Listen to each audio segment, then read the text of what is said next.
Bismillah wa salatu wa salam ala rasulillah wa ala alihi wa sahbihi wa moulah.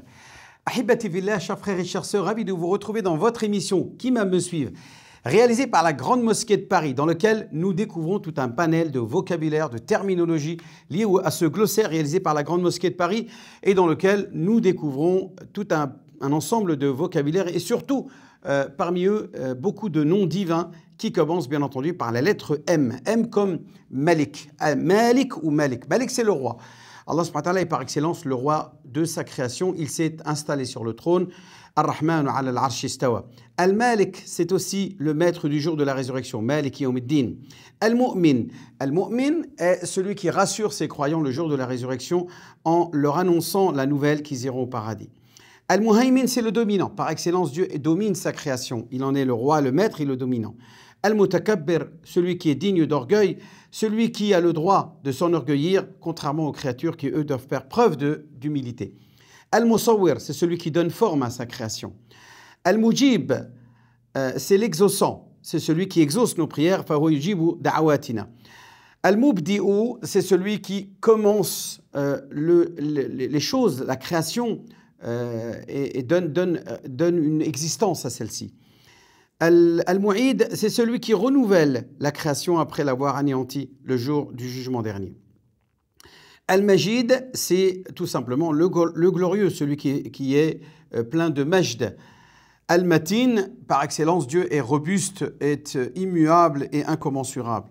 Al-Muhsin, Dieu est bienfaisant, Dieu est bienfaiteur, Dieu fait preuve de ihsan pour ses serviteurs. Al-Muntaqim, il est aussi vengeur. Attention à ceux qui se détournent de lui ou commettent des exactions ou des injustices ou toute forme de tyrannie sur terre. Al-Muqaddim, c'est celui qui met en avant, ou Al-Mu'akhir, celui qui met en arrière, celui qu'il a décidé d'humilier. Al-Muta'ali, Allah subhanahu wa ta'ala par excellence est Al-Muta'ali, c'est-à-dire celui qui s'élève et qui est l'auguste. Al-Muhsi, qui répertorie les bonnes actions des mauvaises actions. Al-Muqit, qui fait subir son courroux à celui qui aura été malfaisant et rebelle. Donc, tous ces mots-là, comme on peut le constater, commencent par la lettre M parce que tout simplement, elles ont un poids morphologique, ce qu'on appelle wazn as-sarfi, qui commence par mou, qui veut dire, qui est al-muf'il, celui qui fait l'action.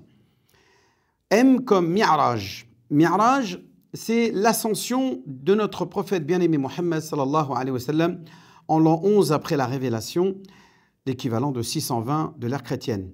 Il est sur un dos d'un animal ailé, l'équivalent d'un buraq, c'est-à-dire un pégase ou un cheval ailé, avec lequel il va monter vers les 7 cieux. Al-Mumtahina, Al-Mumtahana ou bien Al-Mumtahina, c'est cette femme qui s'appelle Kaltoum bintu Uqba ibn Abi Mu'ayyit, qui était une femme mécoise qui s'est convertie à l'islam au détriment de son père, qui était l'un des pires ennemis du prophète Mohammed sallallahu alayhi wa sallam, et qui arrive à Médine. En arrivant à Médine, le prophète vient de signer un accord avec Quraysh pour refuser toute conversion des croyants venus de la Mecque. Mais cela, bien entendu, exclut les femmes, et c'est pourquoi Allah subhanahu wa ta'ala va demander à son prophète d'éprouver cette femme, de vérifier l'authenticité de sa foi avant de l'accepter et de l'intégrer au sein de la communauté des croyants à Médine. Al-Mujadila. Al-Mujadila ou Al-Mujadala, c'est le nom que porte cette femme, Khawla bint Tha'laba, qui a débattu Jadalat zawjaha allati tujadiluka fi zawjiha, celle qui débat avec le prophète alayhi salatu wassalam et qui donc s'est plaint wa tashtaki ila Allah wallahu yasma'u tahawurakuma. Et donc auprès d'Allah subhanahu wa ta'ala, elle s'est plaint que son mari l'a répudiée d'une manière un peu particulière en disant tu es comme le dos de ma mère, anti alayya ka dhahri ummi. J'invite tous nos auditeurs à prendre connaissance de cette sourate qui s'appelle Sourate al-Mujadala. Une autre sourate, Sourate al-Ma'ida. Ma'ida, c'est la 5e sourate du Coran, qui est la table servie. La scène, la fameuse scène, C-E, accent grave, N-E. Cette scène qui a été peinte plus tard par Léonard de Vinci montre Jésus-Christ, Sayyidina Isa ibn Maryam, radiyallahu alayhi salam, avec tous ses apôtres autour de lui en train de profiter de cette maïda allati anzalaha Allah subhanahu wa ta'ala min as-sama, qui a fait descendre du ciel de la nourriture, tout un banquet de nourriture pour proposer un jour de fête yakuna lana 'idan li awwalina wa akhirina. Donc cet événement historique est reconnu dans le Coran et elle va même porter le nom d'une sourate pleine de sens et pleine de préceptes et d'injonctions et de règles normatives. Sourate al-Masad est aussi une des sourates du Coran qui signifie le fil de lin ou la corde de lin qui a été mis à la gorge de l'épouse Jamil de Abu Lahab, l'oncle du prophète alayhi salatu wassalam, parce qu'elle ne cessait de persécuter notre prophète bien-aimé Muhammad sallallahu alayhi wa sallam. Dans la sourate Al-Kahf, sourate la grotte, on découvre aussi une peuplade malfaisante qui va à la fin des temps signifier l'un des 10 signes de la fin des temps qu'on appelle Gog et Magog. M comme Magog est cette deuxième tribu qui va semer le désordre et la destruction sur terre. Un M comme Manara, minaret. Al-Mi'dana, c'est cette tour que chaque mosquée aujourd'hui qui est construite dignement eh bien, est dotée pour pouvoir répandre l'appel à la prière à travers le muezzin, celui qui fait l'appel à la prière, qui est le fait de crier le adhan ou chanter le adhan, comme le fait celui qui fait l'adhan en disant Allahu Akbar, et ainsi de suite. M comme magie, magie noire. Pratiqué par les marabouts, M comme marabout. Tout cela, bien entendu, est particulièrement proscrit. La magie, le sihr en arabe, est un des 7 péchés capitaux. Le Messie, en arabe, Al-Masih, Isa ibn Maryam, en l'occurrence, c'est Jésus-Christ. Mais vous avez aussi l'Antéchrist, qu'on appelle Al-Masih Dajjal, qui est l'Antéchrist, qui viendra, lui, à la fin des temps, semer lui aussi le désordre sur terre.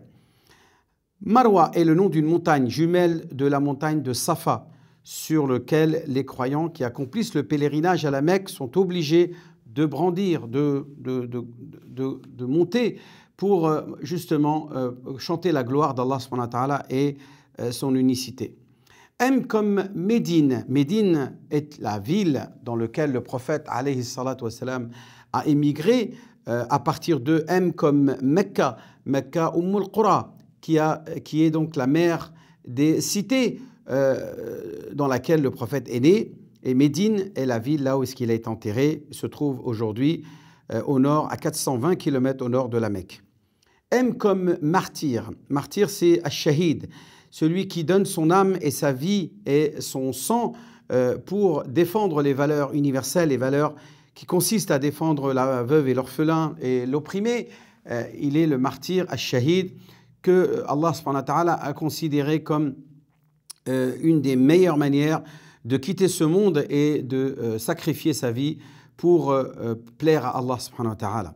Il rentre au paradis sans jugement et c'est pour cela que même sa toilette funéraire ne doit pas être faite pour que son sang, qui le jour de la résurrection aura l'odeur et le parfum du musc, lui permettra d'accéder au paradis sans hisab, sans devoir être examiné ou comptabilisé.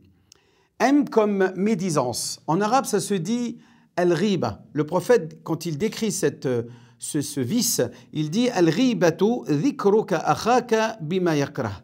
C'est le fait de parler sur son frère derrière son dos de choses qu'il n'aime pas qu'on dise sur lui. C'est bien entendu un très grand péché. Le prophète dit à ce sujet al-ribatu ashaddu min az-zina. La médisance est pire que la fornication. Donc attention à ne pas commettre de médisance. Son expiation doit se faire en demandant pardon à Allah subhanahu wa ta'ala au même endroit où est-ce qu'on a commis cette médisance. La médiation aussi est importante quand on veut réconcilier des gens et c'est un acte d'adoration qui accorde aux croyants beaucoup de mérite, comme mérite qui est les hasanat qu'Allah azza wa jal accorde. Les miracles, c'est ce que Dieu accorde aux prophètes ou aux personnes, aux saints à qui il a fait ce don de réaliser des actes surnaturels. M comme mariage. Le mariage est très important en islam. C'est la consolidation du foyer et de la cellule familiale qui permet aux croyants de réaliser l'une des plus importantes missions dans sa vie. La miséricorde divine, la miséricorde ar-Rahma min Allah subhanahu wa ta'ala, allati ta'ummu jami' al-khalq, qui touche toute l'humanité, y compris les animaux, toutes les plantes, tout ce qu'il y a dans l'univers est assujetti à la miséricorde d'Allah subhanahu wa ta'ala. Pour enfin terminer par ce vocabulaire, le monothéisme, qui est donc le tawhid al-khalis, condition sine qua non, pour obtenir d'Allah subhanahu wa ta'ala sa satisfaction, on doit être imprégné de cette croyance, de ce précepte du monothéisme, c'est-à-dire le fait de n'adorer qu'un seul Dieu en disant « La ilaha illallah, wahdahu la sharika lah ». Par cette belle parole, je vous souhaite, Inch'Allah, une bonne continuation et j'implore Allah subhanahu wa ta'ala qui nous accorde à tous sa miséricorde. Amin, amin. Wa sallallahu ala sayyidina Muhammad wa ala alihi wa sahbihi ajma'in. Wa akhiru da'wana anil hamdulillahi rabbil alamin. Wassalamu alaykum wa rahmatullahi ta'ala wa barakatuh.